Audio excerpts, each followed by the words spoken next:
Ngayon, uuwi muna ako sa bahay. Namimiss ko yung mga anak ko. Ayan. Sarado muna. Sandali. Balik lang yung asawa ko. Kita-kits tayo dun sa bahay namin. At ito na nga mga kabebe. Nasa daan na kami. Papunta na kami sa bahay namin. Ito po yung daan namin.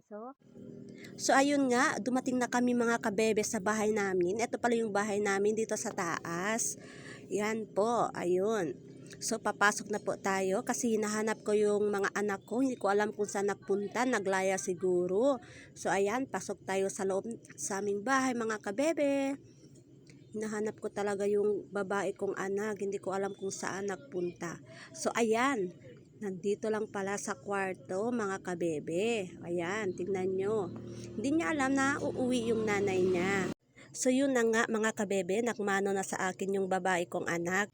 Samantala yung bunso kong anak naglayas pero umuwi na siya kasi nakita niya ako. Sobrang namiss ko talaga yung mga anak ko kaya umuwi ako mga kabebe.